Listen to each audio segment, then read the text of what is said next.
ಈಗ ನೋಡಿ ಸೆಟ್ ಚಾಪ್ಟರ್ನಲ್ಲಿ exercise 1.1 4th question. Write the following sets in the set builder form. ಮೊದಲು ಏನಿತ್ತು, ರೋಸ್ಟರ್ ಫಾರ್ಮ್ನಲ್ಲಿ ನೀವು ಸೆಟ್ ಬಿಲ್ಡರ್ ಬರೆಯೋದಿತ್ತು. ಆದರೆ ಇವಾಗ ರೋಸ್ಟರ್ ಫಾರ್ಮ್ ಕೊಟ್ಟಿದ್ದಾರೆ, ನಿಮಗೆ ಸೆಟ್ ಬಿಲ್ಡರ್ನಲ್ಲಿ ಬರೀಬೇಕು.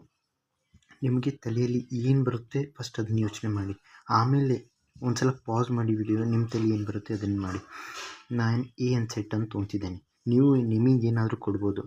ನಾನು ಏನು ತೊಗೊತಿದ್ದೀರಿ, ಎ ಆದ ನಂತರ ಎಕ್ಸ್ ಅಂದರೆ ಎಲಿಮೆಂಟ್ 3 ಆಗಿರ್ಬೋದು, 6 ಆಗಿರ್ಬೋದು, 9 ಆಗಿರ್ಬೋದು, 12 ಆಗಿರ್ಬೋದು. Such that x equals to, ಇವಾಗ ನೋಡಿ 3 ಇಂಟು 2 6, 3 ಇಂಟು 3 9, 3 ಇಂಟು 4 12. ಸೊ ಇದೇನಾಗುತ್ತೆ 3 ಇಂಟು n ಆಗುತ್ತೆ. n where n belongs to natural numbers. Natural ನಂಬರ್ಸೇ ಹೇಗೆ, ನೀವು ಇಂಟೀಜರ್ ಅಂತೂ ಬರಿಬೋದಲ್ಲ ಸರ್ ಅಂತ ಹೇಳಿದರೆ ಬರಿಬೋದು ಇಂಟೀಜರ್ ಅಂತೇಳಿ. ಆದರೆ ಇಂಟೀಜರ್ನಲ್ಲಿ ಏನಾಗುತ್ತೆ -3 -4 ಅಲ್ಲೂ ಬರಿಬೋದು, ಅದು ನಂಬರ್ ಇನ್ಕ್ಲೂಡ್ ಆಗುತ್ತೆ. ಇದನ್ನೆಲ್ಲ ಇನ್ಕ್ಲೂಡ್ ಮಾಡೋಣ. ನ್ಯಾಚುರಲ್ ನಂಬರ್ಸ್ ಏನಾಗುತ್ತೆ 1 ಸ್ಟಾರ್ಟ್ ಆಗಿರುತ್ತಲ್ಲ, ಅದಕ್ಕಾಗಿ 1 ಸ್ಟಾರ್ಟ್ ಆಗಿದೆ. ಇದರೊಳಗೆ ಏನಾದರೂ -2 -4 ಏನಿದ್ದರೆ ನಾನು ಅದನ್ನು ಬರೀತಿದ್ದೆ. ಸೊ ಇದಾಯಿತಾ. ಇದಾದ ನಂತರ ಕಾಮ ಆದ ನಂತರ ಇವಾಗ ಬರೆಯೋದು 1 less than equals to n less than or equals to 4. ಇವಾಗ ನೋಡಿ A is a set where x such that x equals to 3n ಇದೆ. n belongs to natural numbers. 1 start ಆಗುತ್ತೆ. ಎಲ್ಲಿ ಮಟ್ಟ natural numbers where less than 4. Less than or equals to ಅಂತ ಬರೆದಿದ್ದೇನೆ. 4 ಅಂತ ಹೇಳಿದರೆ ಇಲ್ಲಿಗೆ ಬಂದು ಮುಟ್ಟುತ್ತೆ ಕರೆಕ್ಟಾಗಿ. ನೀವು ವ್ಯಾಲ್ಯೂ ಹಾಕೊಂತ ಹೋದ್ರೆ ಇದೇ ಸಿಗುತ್ತೆ. ನಿಮ್ಮ ತಲೆಯಲ್ಲಿ ಏನಾದರೂ ಬಂದರೆ ಅದನ್ನು ಫಸ್ಟ್ ಟ್ರೈ ಮಾಡಿ, ಆಮೇಲೆ ನೀವು ಇದನ್ನು ನೋಡಿ. ಒಂದ್ಸಲ ವಿಡಿಯೋ ಪಾಸ್ ಮಾಡಿ ನಿಮ್ಮ ಕಡೆನೇ ಏನಾದರೂ ನಿಮ್ಮ ಕಡೆ ಬಂದರೆ ಅದನ್ನು ಟ್ರೈ ಮಾಡಿ ಫಸ್ಟಿಗೆ. ಇವಾಗ ನೋಡಿ, ನಾನು ಎ ಅಂತ ಸೆಟ್ ಕೊಟ್ಟಿದ್ದೀನಿ, ಇಲ್ಲಿ ಬಿ ಅಂತ ಸೆಟ್ ಕೊಡ್ಬೋದು. ನೀವೇನು ಮಾಡ್ಬೋದು, ಪಿ ಅಂತ ಕೊಡ್ಬೋದು, ಕ್ಯೂ ಅಂತ ಕೊಡ್ಬೋದು, ಬೇರೆ ಬೇರೆ ಹೆಸರು ಕೊಡ್ಬೋದು. ಮ್ಯಾಥಮೆಟಿಕ್ಸ್ನಲ್ಲಿ ಏನು ರೂಲ್ಸ್ ಇಲ್ಲ, ನೀವು ಇದ್ದೇ ಮೆಥಡಿಂದ ಹೋಗ್ಬೇಕಂತೇಳಿ. ನಿಮ್ಮ ತಲೆಯಲ್ಲಿ ಹೇಗೆ ಬರುತ್ತೆ ಹಾಗೆ. ನಿಮಗೆ ಎಕ್ಸಾಮ್ನಲ್ಲಿ ಟೀಚರ್ಸ್ ಏನಾದರೂ ಮಾರ್ಕ್ಸ್ ಕಟ್ ಮಾಡಿದರೆ ನೀವು ಹೇಳಿ ಹೀಗಿದೆ.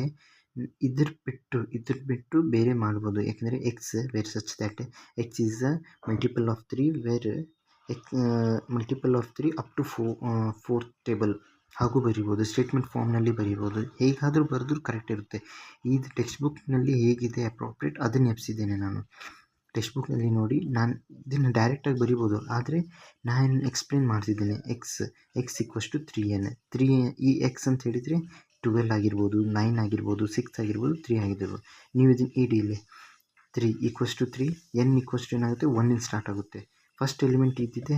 ಸೊ ಫಸ್ಟ್ ಎಲಿಮೆಂಟ್ನಲ್ಲಿ 1 ಹಾಕಿದರೆ ಇದು 3 ಸಿಗುತ್ತೆ. ಇದನ್ನೆಲ್ಲ ಎಕ್ಸ್ಪ್ಲೋರ್ ಮಾಡಿದರೆ ಇದೇ ಸಿಗುತ್ತೆ. ಹಾಗೆ ನೀವು ಸೆಟ್ ಬಿಲ್ಡರ್ ಫಾರ್ಮ್ ಬರೀಬೇಕು. ಎಕ್ಸ್ ಇದೇನಿದೆ ನೋಡಿ, 2 ಇಂಟು ಒಂದು AP, ನೀವು 10th AP ಕಲ್ತಿರ್ಬೋದು, ಅರ್ಥಮೆಟಿಕ್ ಪ್ರೋಗ್ರೆಷನ್. ಅದೇ ಪ್ರಕಾರದಲ್ಲಿ ಇದಿದೆ.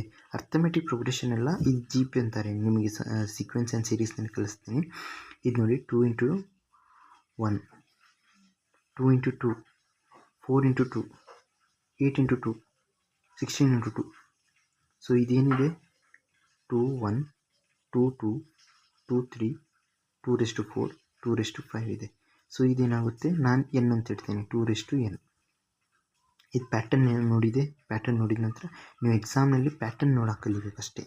2n ನಿಮಗೆ ಪ್ರಾಕ್ಟೀಸ್ ಮಾಡಿದ ನಂತರ ಬಂದೇ ಬರುತ್ತೆ. Where n belongs to natural numbers. ಮತ್ತು ನ್ಯಾಚುರಲ್ ನಂಬರ್ಸ್ ಯಾಕೆ ಸರ್ 1 ಸ್ಟಾರ್ಟ್ ಆಗಿದೆ ನೋಡಿ. ಯಾವಾಗಾದರೂ ಮೈನಸ್ ಬಂದರೆ ಇಂಟೀಜರ್ಸ್ ತೊಗೊಳ್ಳಿ. ಪಾಯಿಂಟ್ನಲ್ಲಿ ಬಂದರೆ ರ್ಯಾಷನಲ್ ನಂಬರ್ಸ್ ಅದು ತೊಗೋಬೇಕಾಗುತ್ತೆ. ನಾವು ಜಾಸ್ತಿ ಅಂದರೆ ನ್ಯಾಚುರಲ್ ನಂಬರ್ಸ್ ತೊಗೊತೀವಿ, ಇಲ್ಲಾಂದರೆ I+Z+ ಅಂತ ತೊಗೊತೀವಿ. ಇದನ್ನು ಪ್ರಿಫರ್ ಮಾಡಲ್ಲ, ಯಾಕಂದರೆ ನ್ಯಾಚುರಲ್ ನಂಬರ್ಸ್ ಇದೆಯಲ್ಲ ಅದನ್ನು ಡೈರೆಕ್ಟ್ ಪ್ರಿಫರ್ ಮಾಡ್ತೀವಿ. ಅದರ ನಂತರ ಇದೇನಾಗುತ್ತೆ 1 less than or equals to n less than or equals to up to 5. ನೀವು ಅನ್ಬೋದು ಸರ್ ಇದನ್ನು less than 1 less than or equals to n less than 6 ಅಂತೂ ಬರಿಬೋದು. ಆದರೆ ನಾನು ಸಾಲ್ವಿಂಗ್ ಲೀನಿಯರ್ ಇನ್ಇಕ್ವಾಲಿಟೀಸ್ನಲ್ಲಿ ಇದು ರೂಲ್ ಹೇಳ್ಕೊಡ್ತೀನಿ ಹೇಗೆ ಮಾಡಬೇಕಂತೇಳಿ. ಇದು ಅರ್ಥ ಆಯ್ತಂದರೆ ಕಮೆಂಟ್ ಮಾಡಿ, ದಯವಿಟ್ಟು ಕಮೆಂಟ್ ಮಾಡಿ. ಎಲ್ಲ ವೀಡಿಯೋದಲ್ಲಿ ಕಮೆಂಟ್ ಮಾಡಿದರೆ ನನಗೆ ಸ್ವಲ್ಪ ಮೋಟಿವೇಶನ್ ಸಿಗುತ್ತೆ. ಯಾಕೆಂದರೆ ನನಗೆ ಇದನ್ನೆಲ್ಲ ಮಾಡೋದಕ್ಕೆ ತುಂಬ ಟೈಮ್ ಹಿಡಿಯುತ್ತೆ. ಇದು ನೋಡಿ 5:1, 5:2, 5:3, 5:4. ಸೊ ಇದೇನಾಗುತ್ತೆ, C set equals to x such that x equals to 5:n,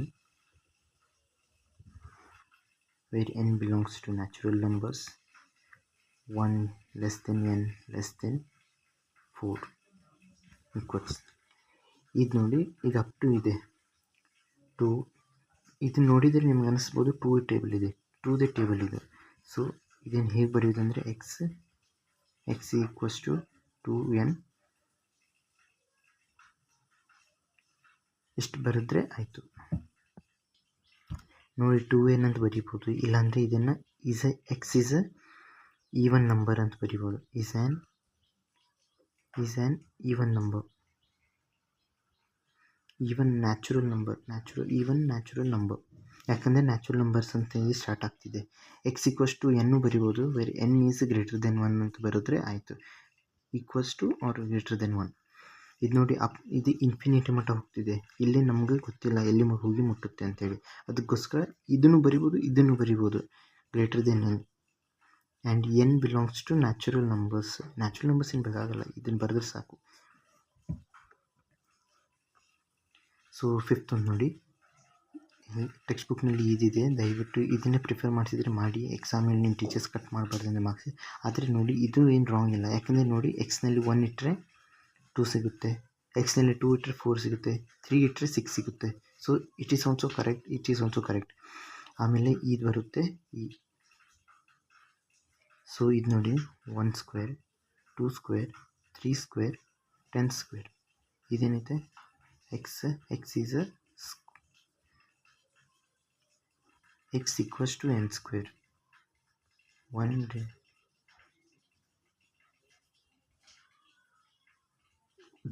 comma ಮತ್ತು n belongs to natural numbers ಇದಾಗಿದೆ. ಇದನ್ನು ಹೀಗೂ ಬರೋದು x is a natural number up to 10 ಈಗ ಬರೋದು ಕರೆಕ್ಟು, ಇದು ಬರೋದ್ರು ಕರೆಕ್ಟು. ನೋಡಿ ಟೆಕ್ಸ್ಟ್ ಬುಕ್ ಪ್ರಕಾರ ನೀವು ಹೋಗ್ತಿದ್ರೆ ಹೋಗಿ, ಇಲ್ಲಾಂದರೆ ಇಲ್ಲಪ್ಪ ನನಗೆ ಸ್ವಲ್ಪ ಬ್ರೈನ್ ಪ್ರೊಸೆಸಿಂಗ್ ಆಗ್ತಿದೆ, ನಿಮಗೆ ಅರ್ಥ ಆಗ್ತಿದೆ ಅಂತ ಹೇಳಿದರೆ ಇದು ಮಾಡಿ. ಫಸ್ಟಿಗೆ ಮ್ಯಾಥಮೆಟಿಕ್ಸ್ನಲ್ಲಿ ಯಾವಾಗಲೂ ನೀವು ನಿಮ್ಮ ತಲೆ ಓಡಿಸಿ, ಆಮೇಲೆ ನೋಡಿ ಹಿಂದಿನ ಆನ್ಸರ್ ಮ್ಯಾಚ್ ಆಗ್ತಿದೆ ಇಲ್ಲೋ ಅಂತೇಳಿ. ಮ್ಯಾಚ್ ಆಗಲಿಲ್ಲ ಅಂದರೆ ನಡೆಯುತ್ತೆ, ಯಾಕಂದರೆ ನೀವು ಹೋಗಿ ಜಸ್ಟಿಫಿಕೇಷನ್ ಕೊಡ್ಬೋದು, ಹೀಗಿದೆ, ಇಲ್ಲಾಂದರೆ ಅಲ್ಲಿ ಪೇಪರ್ನಲ್ಲಿ ಬರೀಬೋದು ಹೀಗಿದೆ ಅಲ್ಲ, ಇದನ್ನು ಹೀಗೆ ಬರೆದಿದ್ದೇನೆ, ಇದು ಪ್ಯಾಟರ್ನ ಅಬ್ಸರ್ವ್ ಮಾಡಿದ್ದೇನೆ ಅಂತೇಳಿ. So thanks for watching. ಮತ್ತು ನೋಡಿ ಕಮೆಂಟ್ ಮಾಡಿ, ದಯವಿಟ್ಟು ಕಮೆಂಟ್ ಮಾಡಿ, ಒಂದು ಥಮ್ಸ್ ಆದರೂ ಒಂದು ಕೊಡಿ, ಏನಾದರೂ ಒಂದು ಕೊಟ್ಟರೆ ಕಮೆಂಟ್ ಮಾಡಿದರೆ, ಲೈಕ್ ಮಾಡಿದರೆ ನನಗೆ ಮೋಟಿವೇಶನ್ ಸಿಗುತ್ತೆ. So thanks for watching.